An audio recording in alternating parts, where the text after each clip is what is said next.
This African story is about the power of love, family bonds, and trust in African communities. It's a heartwarming tale that celebrates African values and the importance of relationships in African culture. In the small village of Okechukwu in the 1800s, lived a happy child named Nnenna. She was the only child of Mazi Madunta, a poor farmer.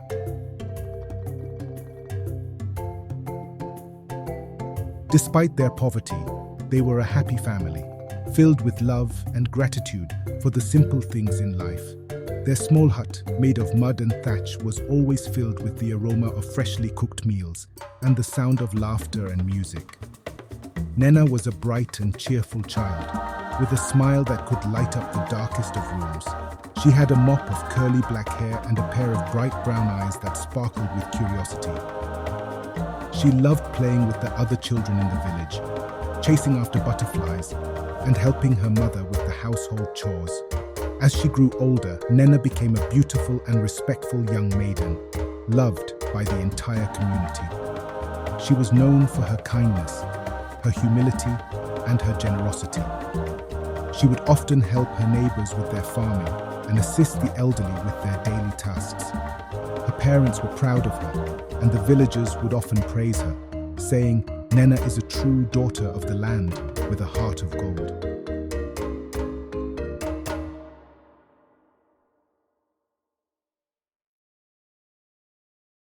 One evening, as the sun dipped below the horizon, casting a warm orange glow over the small village of Okechukwu, Nnenna overheard her parents arguing in hushed tones.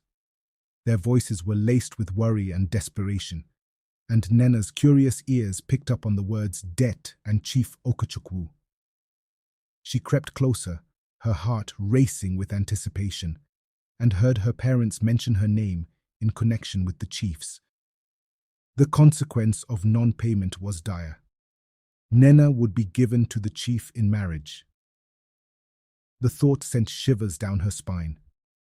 She had heard whispers about the chief's cruel nature and his many wives, and the idea of being trapped in such a life was unbearable. Shocked and frightened, Nnenna's mind raced with thoughts of escape. Without hesitation, she grabbed a small bag and slipped out of the hut into the darkness of the night. The village was quiet, with only the occasional bark of a dog or the distant drumbeat breaking the silence. Nnenna's feet carried her swiftly through the familiar paths until she reached the edge of the forbidden forest. The trees loomed above her, their branches like giant arms reaching out to snatch her, but Nnenna was desperate. She had to escape. With a deep breath, she plunged into the forest, the darkness enveloping her like a shroud. The trees seemed to close in around her, their leaves rustling ominously. She ran, her feet pounding against the earth until she stumbled upon a giant iroko tree, its trunk as wide as a house. Exhausted, Nnenna collapsed at the base of the tree, her tears flowing like a river. She cried for her parents, for her village, and for the life she knew.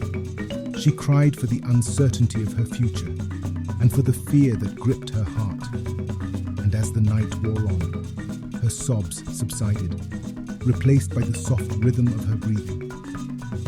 She fell asleep, her head resting against the ancient tree, her dreams haunted by the whispers of the forest. When she woke up, a strange bird was staring at her. Nwanza, the mysterious bird, chirped and led her to a mysterious calabash. It spoke to her, instructing her to bury it in her father's farm and return home. She did as instructed, and when her parents returned to the farm next day, the once barren farm was now filled with abundant yams, cocoyams, and maize, growing at such an amazing speed.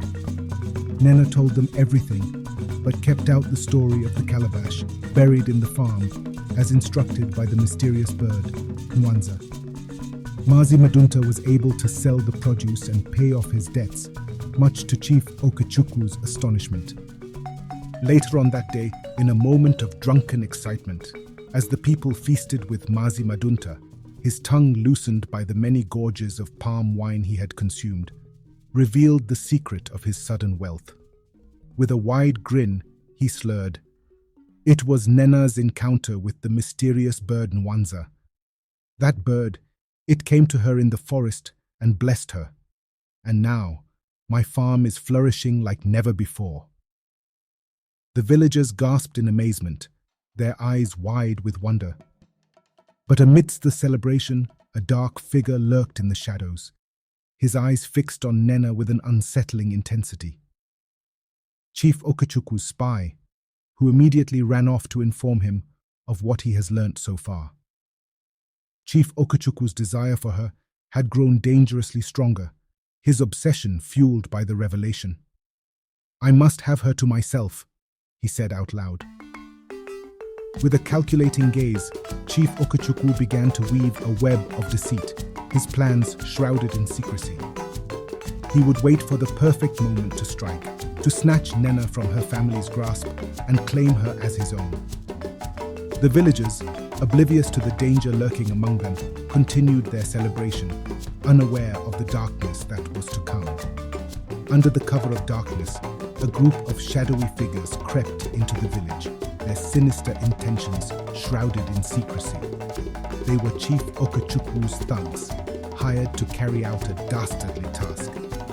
With stealthy precision, they made their way to Mazi Madunta's hut, their eyes fixed on the unsuspecting Nnenna. Without warning, they pounced, grabbing Nnenna with brutish force.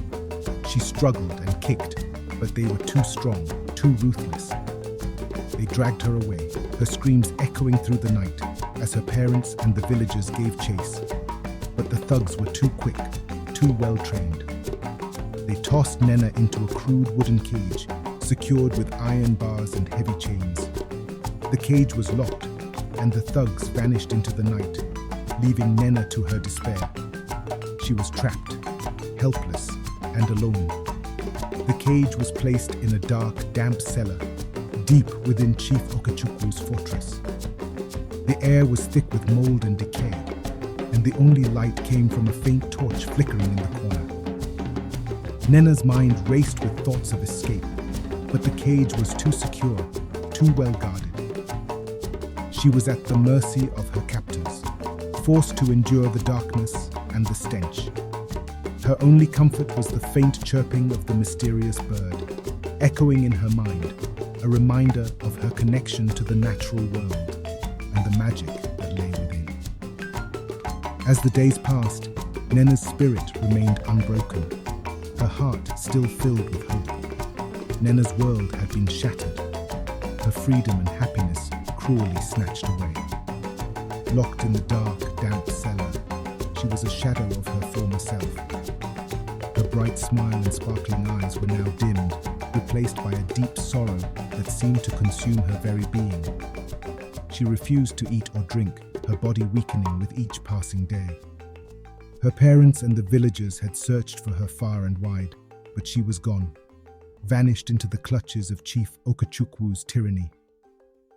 The thought of her loved ones and the life she once knew was all that kept her going. On the seventh day, as the sun dipped into the horizon, casting a golden glow over the fortress, the strange bird reappeared, its wings beating fiercely as it descended into the cell. Nnenna, weak and frail, looked up with a glimmer of hope, her eyes locking onto the bird's piercing gaze. As the bird spoke, the cell began to shake, the chains binding Nnenna's cage rattling ominously. The torches flickered, casting eerie shadows on the walls, and the air grew thick with an otherworldly energy. In an instant, the skies above the fortress darkened, and a bolt of lightning struck the prison doors, shattering the wooden bars and sending splinters flying everywhere. The sound of the crash echoed through the compound, followed by the roar of flames as Chief Okechukwu's majestic house and sprawling yam barns went up in a blaze of fire. The chief's properties, amassed through years of tyranny and oppression, were consumed by the inferno, leaving nothing but smoldering ruins and ashes.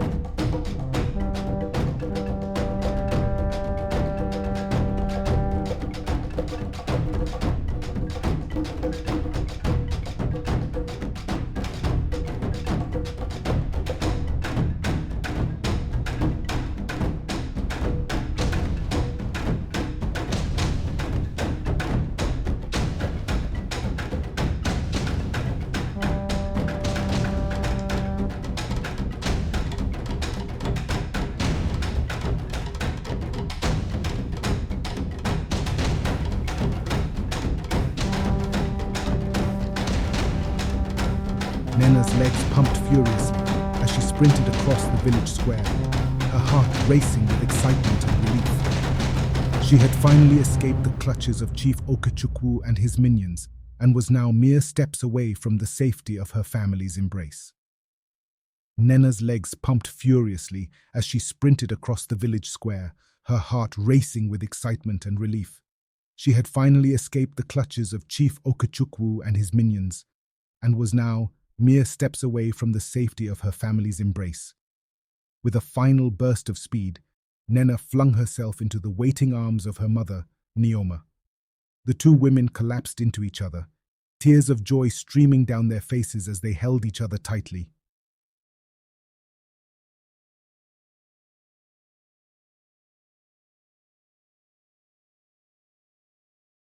The villagers, who had been searching for Nnenna everywhere, cheered and danced around them, their faces beaming with happiness. The air was filled with the sweet scent of victory and reunion, as Nnenna's family and friends celebrated her return. Her father, Mazi Madunta, lifted her off the ground, spinning her around in a circle as he laughed and cried at the same time. The end.